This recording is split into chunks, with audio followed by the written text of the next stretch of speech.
Hello student, आज पढ़ेंगे class 10 के अंतर्गत रियल नंबर। और रियल नंबर में हम दो कंसेप्ट पढ़ेंगे, ईडीएल और एफटीए। ये इम्पोर्टेंट टॉपिक है, ये इम्पोर्टेंट कंसेप्ट है। EDL means Euclid division algorithm और FTA means fundamental theorem of arithmetic. EDL Euclid division lemma और एल्गोरिथम और फंडामेंटल थ्योरम ऑफ अरिथमेटिक। ठीक है, ये हम दोनों पढ़ेंगे। तो अभी हम टॉपिक लेके चल रहे हैं EDL, that is Euclid division algorithm. ठीक है, इसमें नाम ही सजेस्ट करता है, division means divisibility of number. Divisibility of number किनके बीच, दो या दो से ज्यादा नंबर। तो हम पॉजिटिव इंटीजर की बात करें, कोई दो पॉजिटिव इंटीजर दिए गए हैं, दो पॉजिटिव इंटीजर दिए गए हैं, Z for Jahlen to represent the set of integer, है ना। तो पॉजिटिव इंटीजर जो आपके पास दिए गए हैं, सपोर्टेड A और B। तो अब इसमें क्या है, A is greater than B, then B divides A, there will be Q quotient and there will be remainder. So we can write A is equal to BQ plus R, where R is greater than or equal to 0 but less than B. Okay, this is the statement of Euclid division algorithm. फिर से एक बार दोहरा देता हूं कि Euclid division algorithm में नाम ही में लिखा हुआ है डिवीजन। डिवीजन का मतलब है डिविजिबिलिटी ऑफ नंबर। और यहाँ पे हम लोग दो पॉजिटिव इंटीजर लेके चल रहे हैं, पॉजिटिव इंटीजर A और B, जहां A बड़ा है B से। तो जब A को B से डिवाइड किया जाता है तो वहां पे कोशेंट Q आता है और रिमाइंडर R। आपको पता होना चाहिए कि जो रिमाइंडर होता है इससे हमेशा छोटा रहता है या 0 हो सकता है। यहाँ लिखा हुआ है कि R इज ग्रेटर देन 0 और equal to 0 but less than B। For example के लिए हम नंबर भी ले सकते हैं। सपोज मेरे पास नंबर है 5 और एक है 9। ठीक है, हम 5 से डिवाइड कर रहे हैं 9 को, तो 5 एकम 5 और ये आया 4। देखिए 4 यहाँ 5 से छोटा है जी, है ना। अब मान लीजिए हम 6 से डिवाइड कर रहे हैं कोई नंबर 20, 6 3 जा कितना आया 18, दैट इज 2, है ना। अब यहां देखिए रिमाइंडर क्या है, 6 से छोटा है। एक ऐसा भी कंडीशन आएगा, जैसे आप 7 से डिवाइड कीजिए 21 को, तो 7 3 जा 21, तो रिमाइंडर क्या आया 0। तो या तो रिमाइंडर 0 आएगा या फिर जो आपका डिवाइजर है उससे हमेशा छोटा रहेगा।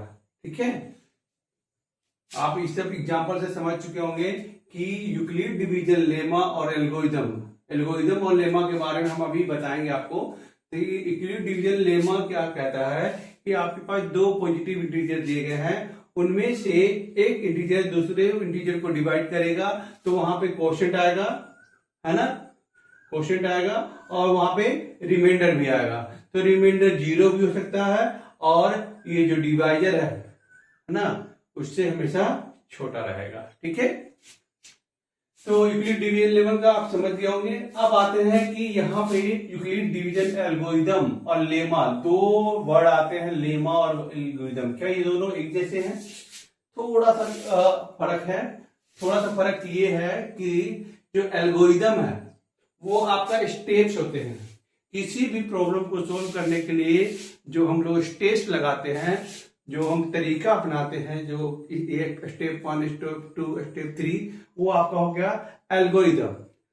और एक निश्चित स्टेप के बाद क्या हो जाएगा, वो प्रॉब्लम सोल्व हो जाती है और वहां से हमें सॉल्यूशन मिल जाता है।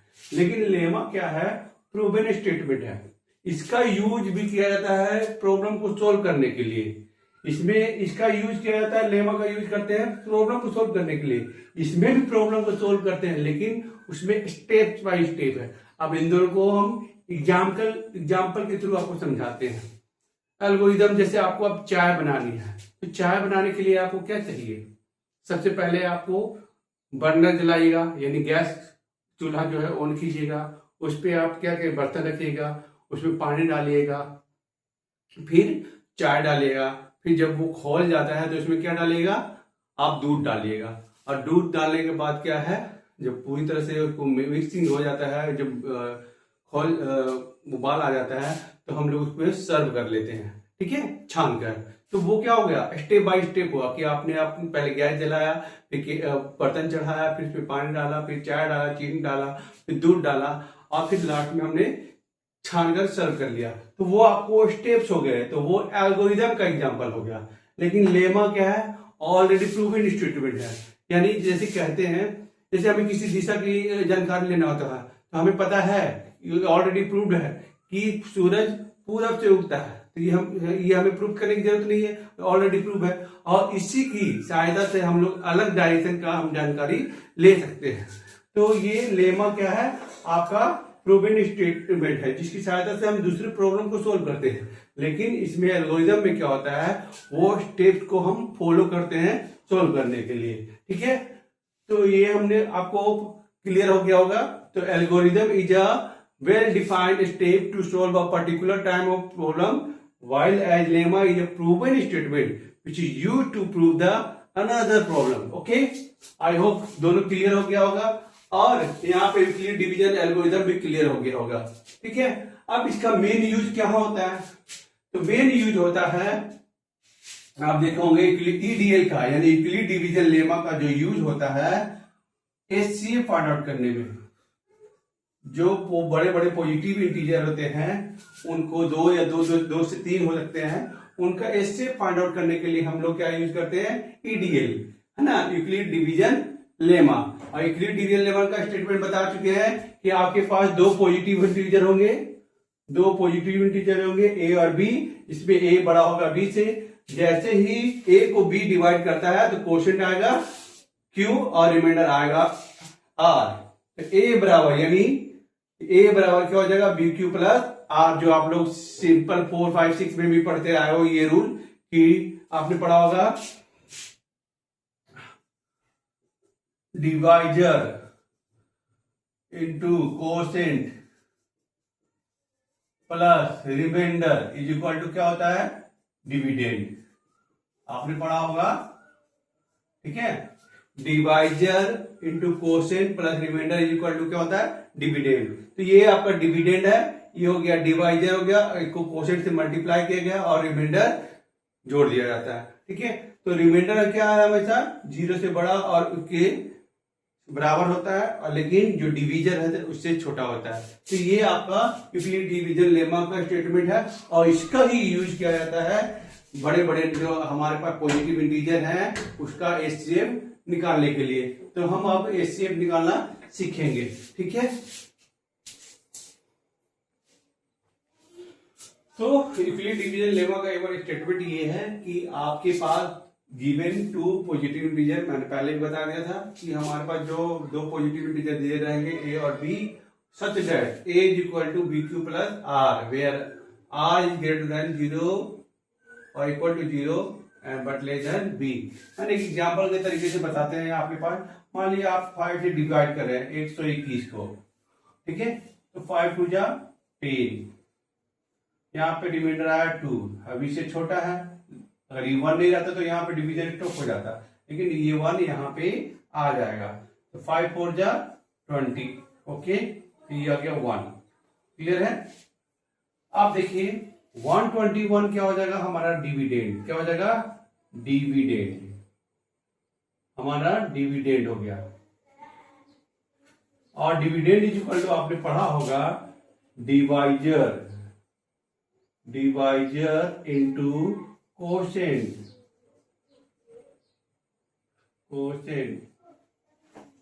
Plus remainder. तो सेम वही है, 121 क्या हो गया, डिविडेंड हो गया, इज इक्वल टू आपके पास हो जाएगा डिवाइजर 5 इंटू 24 प्लस रिमाइंडर 1। तो देखिए आपका जो रिमाइंडर आया आर, अगर इस फॉर्म में देखा जाए, इस फॉर्म में, तो यहाँ पे a is equal to B Q plus R. तो r क्या है, आर के जो है वो यहाँ पे 1 हो गया, बी क्या हो गया 5 हो गया, क्यू हो गया 24। ठीक है, तो जो कि आर क्या है, हम जो हमारे यहाँ 5 था जो डिवीजन, उससे क्या हो गया जो कि छोटा है उससे, है ना। तो मैंने पहले कंडीशन कहा था कि जो रिमाइंडर होगा वो जो डिवाइजर रहता है उससे हमेशा ही छोटा होगा या जीरो होगा, हमेशा ही छोटा होगा या जीरो होगा, बराबर भी नहीं होगा, क्योंकि बराबर होगा तो वो डिवीजन चला जाएगा। ठीक है, ये याद रखिएगा। तो अब इसका हम यूज कहाँ करते हैं, तो हम लोग यूज करते हैं एचसीएफ निकालने के लिए। एचसीएफ जो आपने सुना होगा 6, 7, 8 5, 6, 7, 8 में पढ़ते आ रहे हैं। एचसीएफ बहुत आसान है। H for highest, highest, C for common और A फॉर फैक्टर। अब फैक्टर क्या होता है वो देखते हैं। ठीक है, अब जैसे अब हमारे पास कोई नंबर है, सपोज दैट मेरे पास नंबर है एक 8, और इसके क्या क्या फैक्टर हो सकते हैं, तो हमारे पास इसके जो फैक्टर हैं 1 है, 2 है, मतलब ये किससे डिवाइड हो रहा है। ठीक है, जो 8 किससे डिवाइड हो सकता है, 1 से, 2 से, 4 से और खुद 8 से। ठीक है, अब दूसरी बात करते हैं 16। अब 16 को लेते हैं, तो इसको डिवाइड करने वाले कौन कौन से नंबर है, 1, 2, 4, 8, 16। ठीक है, तो ये जो 1, 2, 4, 8 के फैक्टर्स हैं, 1, 2, 4, 8, 16 किसके फैक्टर हैं, 16 के फैक्टर हैं। ठीक है, तो इसमें प्राइम नंबर भी है और कंपोजिट नंबर भी है। अब जरा गौर से देखा जाए 8 और 16 में ऐसा सबसे बड़ा नंबर जो दोनों को डिवाइड करता हो, ऐसा बड़ा नंबर जो दोनों को डिवाइड करता है। तो देखिए इसमें तो 1 है, इसमें भी 1 है, लेकिन ये छोटा, इससे बड़े कौन कौन से हैं, 2, 2, इससे भी बड़े कोई है 4, 4, इससे भी बड़ा कोई है तो 8 है। 8 से बड़ा इन दोनों में कोई और बड़ा नहीं है, इससे बड़ा और कोई नहीं है। ठीक है, तो दोनों में जो कॉमन डिवीजन जो आया, जो कॉमन जो फैक्टर आ गया वो क्या आ गया, 8 आ गया। ठीक है, तो अगर हम कहा जाए तो एचसीएफ दोनों का क्या हो जाएगा, 8 और 16 का वो क्या हो जाएगा, 8 हो जाएगा। ठीक है, अब एक और एग्जांपल हम लेके चलते हैं, एक एग्जांपल लेते हैं 12 और 16 का लेते हैं। ठीक है, अब 12 का फैक्टर देखिए, 12 का फैक्टर क्या क्या है, 1 है, 2 है, 3 है, 4 है और खुद 12 भी है, 6 भी है, सॉरी 6 है और 12 है। ठीक है, तो इसके फैक्टर 1 हो गए, 2 हो गए, 3 हो गए, 4 हो गए, 6 हो गए, 12 भी हो गए। अब 16 का फैक्टर देखते हैं, 1, 2, 1 से डिविजन है, 2 से भी डिविजन है और 4 से भी डिविजन है, 8 से भी डिविजन है और 16 से भी डिवीजन है। अब जरा गौर कीजिए कि 12 और 16 में सबसे बड़ा कॉमन फैक्टर कौन सा है, तो एक तो है नहीं, एक तो छोटा, बहुत छोटा है, उससे बड़ा 2 है, उससे बड़ा, इसमें 3 है, इसमें लेकिन 3 नहीं है। इन दोनों में कौन फैक्टर 3, 8, 12 में 3 है लेकिन 16 में 3 नहीं है, यानी हमें कॉमन फैक्टर दोनों में ढूंढना है। और दोनों में देखा जाए तो दोनों में 4 आ रहे हैं। ठीक है, 8 इसमें है लेकिन इसमें 8 इसमें नहीं, इसमें 6 है, इसमें 6 नहीं है, इसमें 12 है, इसमें 16 है, तो इन दोनों में कौन फैक्टर क्या आ रहा है, 4। तो जो हमारा एचसीएफ जो होगा 12 और 16 का जो एचसीएफ होगा वो क्या हो जाएगा, 4। क्लियर है, तो हम लोग और भी, ये तो हमने छोटे छोटे नंबर लिए हैं, बहुत बड़े बड़े नंबर का जो एचसीएफ निकालने का तरीका होता है हम लोग यूक्लिड डिवीजन लेमा से ही निकालते हैं। ठीक है, तो एचसीएफ निकालने के लिए यूज किया जाता है यूक्लिड डिवीजन लेमा। ठीक है, अभी और एक दो एग्जांपल आपको बड़े बड़े बताते हैं। ठीक है, चलिए अब आगे देखते हैं हम लोग कि यूक्लिड डिवीजन एल्गोरिथम और लेमा का यूज जो हम लोग करते हैं कंप्यूट करने के लिए, एचसीएफ कंप्यूट करने के लिए, टू कंप्यूट एचसीएफ। चलिए इसमें हम यहाँ पे 2 एग्जाम्पल ले रखे हैं, एक 455 और 42, और दूसरा मैंने बड़ा नंबर लिया है ताकि वीडियो लंबा ना चला जाए, इसलिए मैंने ये सोल्व कर दिया है। अब पहले इसको छोटा वाला समझते हैं, तब फिर मैं आपको वो समझाऊंगा। ठीक है, तो चलिए 455 को पहले आप डिवीजन मेथड से निकाल लीजिए, HCF 42। ठीक है, फिर इसको स्टेप बाय स्टेप हम लिख देंगे, तो हमारा क्या हो जाएगा, एल्गोरिथम का मतलब होता है स्टेप बाय स्टेप सोल्व करना। तो हम पहला स्टेप दिखाते हैं डिवीजन मेथड से। 42 एकम 42 और ये आ गया 3, ये 5। अब ये 35 क्या है, 42 से छोटा है, तो ये क्या हो जाएगा, ये जो 35 हो जाएगा, जो रिमाइंडर यहाँ बचा वो क्या हो जाता है एज ए डिवीजन के रूप में, और यहाँ 42 बन जाएगा यहाँ पे आके डिविडेंड, और 35 बन जाए कितना हो जाता है 35, और ये सब्ट्रैक्ट कीजिएगा तो 7 आ जाएगा। अब ही ये 35 आ जाएगा डिविडेंड के रूप में, 7 5 जा 35। ठीक है, तो ये आपका डिवीजन हो गया, रिमाइंडर हो गया 0। तो अब यूक्लिड डिवीजन लेमा का यूज करके हम इन दोनों का HCF को कैसे लिखते हैं, ये तो मैंने साइड में किया है अपने यूज के लिए, ताकि हम जल्दी से निकाल के और इसको हम आराम से लिख सके। तो using Euclid division algorithm, EDA, Euclid division algorithm. जब ये आप पूरा लिखिएगा बोर्ड में, पेपर में आपको शॉर्टकट नहीं चलता है, आप पूरा लिखना होता है। तो यूजिंग EDA हमारे पास क्या हो जाएगा, 455 क्या होगा, जो डिविडेंड है यहाँ पे 455 क्या हो जाएगा, यहाँ पे डिविडेंड ऐसे आप लिख दीजिएगा, जो कि A का फॉर्म करेगा, यानी A equal to BQ plus R के फॉर्म में लिखना है। ठीक है, A फॉर्म दिए बताया गया है डिवीजन एल्गोरिथम के थ्रू। तो देखिए 455 यहाँ पे A के रूप में आ गया, हमारा पे डिवीजन हो गया 42 और ये 1 हो गया कोशेंट, तो 42 गुने 1 प्लस रिमाइंडर कितना आ जाएगा 35। तो रिमाइंडर यहाँ अभी 0 नहीं है, तो ये स्टेप 1 हो गया। ठीक है, स्टेप 1, तो यहाँ remainder is not is equal to 0, आपका रिमाइंडर 0 नहीं है, तब स्टेप 2 में आएंगे। तो स्टेप 2 में क्या हो जाएगा, हमारा 42 जो है, 42 क्या बन जाएगा डिविडेंड, और 35 क्या बन जाएगा डिवीजन। तो 35 इंटू क्या हो जाएगा 1 और प्लस 7। अगेन यहाँ रिमाइंडर क्या है 0 के बराबर नहीं है, तो अगेन हम यूज करेंगे EDL या EDA, Euclid division algorithm. Step 2 के बाद आएगा स्टेप 3।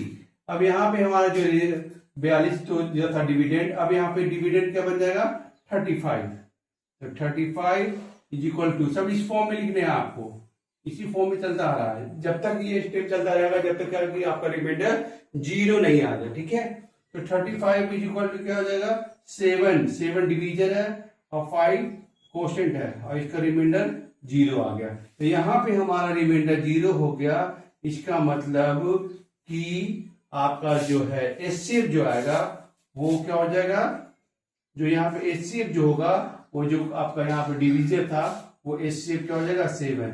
तो आपका HCF 455 और 42 का जो HCF आया वो कितना हो जाएगा 7। ये हमारा आंसर हो गया।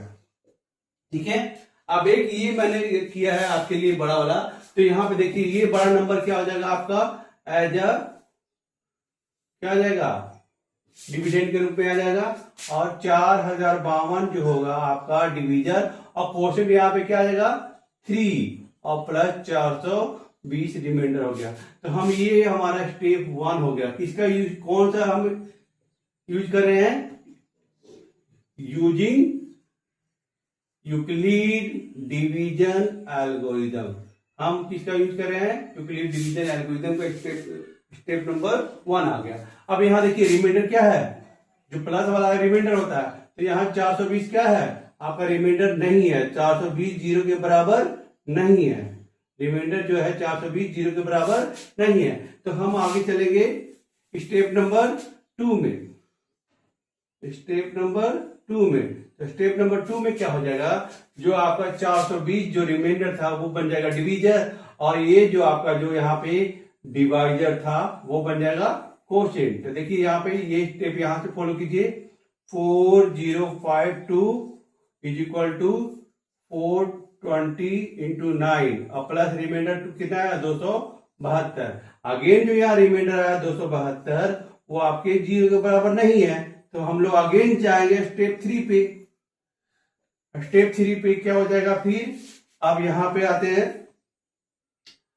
420 बन जाएगा आपका डिविडेंड इज इक्वल टू 272, यानी 272 बन गया डिवीजर 1 इंटू 1 प्लस 148। ठीक है, अगेन यहाँ रिमाइंडर क्या है 148 है, जो 0 के बराबर नहीं है, तो हम स्टेप नंबर 4 पे भागेंगे।